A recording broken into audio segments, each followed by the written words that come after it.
Olá, pessoal. Você pode fazer horas extras e não recebê-las.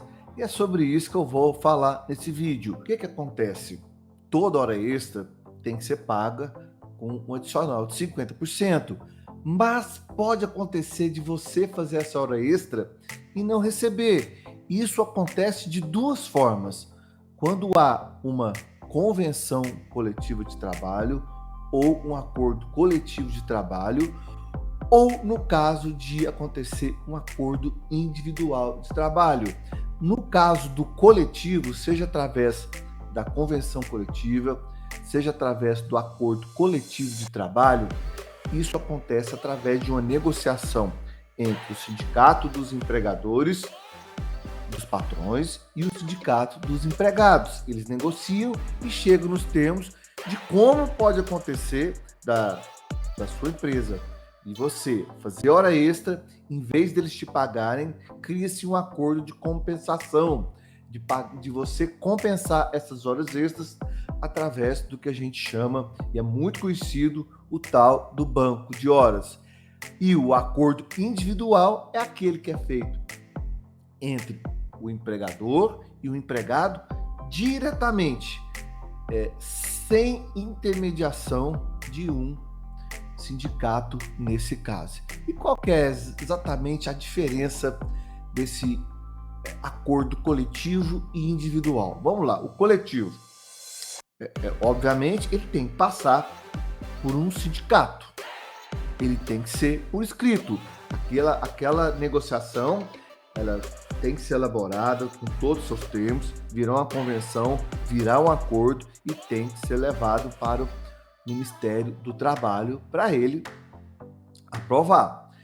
E a CLT prevê no artigo 59, parágrafo 2º, que as compensações do banco de horas, elas têm que ocorrer em, no máximo, 1 ano. Se não compensar dentro de 1 ano, aí a empresa tem que pagar as horas extras com um adicional mínimo de 50%, ou mais se tiver previsto aí na convenção ou no acordo coletivo de trabalho.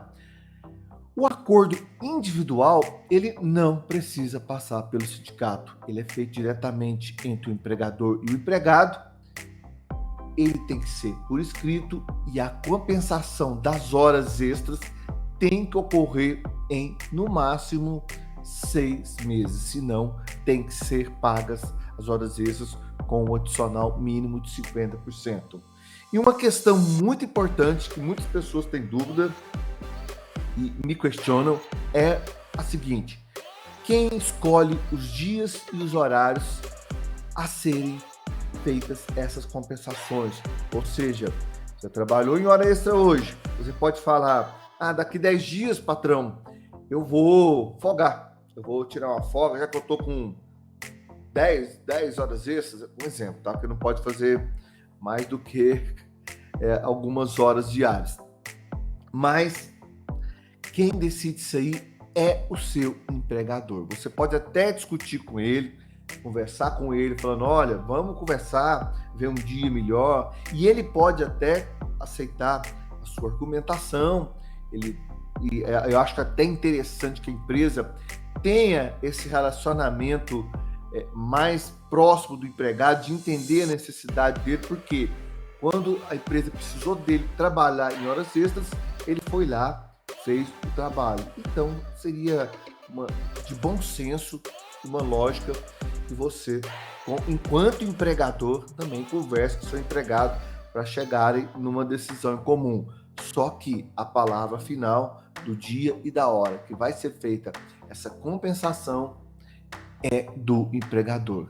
E tem um detalhe interessante que fala que, assim, esse acordo individual de trabalho, não vou nem entrar no coletivo, porque o coletivo é obrigatoriamente por escrito, mas o individual fala que tem que ser por escrito, só que o artigo 59, tracinho B, hífen B, ele fala que mesmo que ele seja tácito, que ele seja verbal, ele é válido. Um pouco contraditório, mas se na justiça comprovar que foi feito esse acordo verbal e as partes estavam fazendo isso, ele tem que ser aceito. E vamos apresentar agora alguns detalhes interessantes em relação a essas compensações, e vocês fiquem bastante atentos, tá? Primeiro detalhe: o fato de você fazer horas extras com habitualidade não descaracteriza esse acordo que você fez com o seu empregador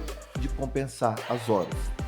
Então fala, mas esse acordo não vale, porque eu estou sempre fazendo horas extras. Mas desde que seja feita a compensação no período de 1 ano, se for convenção coletiva ou se for acordo coletivo, e se for feito no prazo de 6 meses, se for feito acordo individual de trabalho, continua sendo válido. Detalhe 2, o empregado tem que ter acesso ao relatório de acompanhamento do saldo de horas. Não adianta você ficar falando, você enquanto empregador, ficar falando, não, eu controlo aqui, tá tudo certo. Não, você tem que mostrar para o seu empregado. O ideal é que em todo holerite venha escrito o saldo, o seu banco de horas mensalmente, porque o empregado saiba como que está o saldo de horas dele, inclusive até nos cartões de ponto. Detalhe 3, quando há trabalho que é feito em atividade insalubre ou trabalho que é feito em atividade perigosa, para que possa ser feita essa compensação, tem que ter autorização expressa das autoridades competentes, no caso, o Ministério do Trabalho.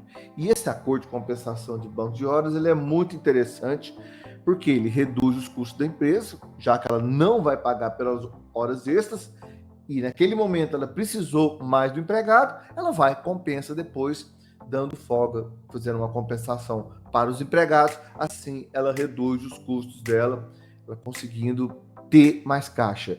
E a outra, o empregado, em algum momento trabalhou a mais, ele vai ter a folga dele, ele vai poder descansar, chegando numa forma que ele pode até, às vezes, prolongar o final de semana, começar na sexta, já que ele tem, ou esticar até na segunda, já que ele tem horas para compensar e naquele momento a empresa não está precisando tanto dele.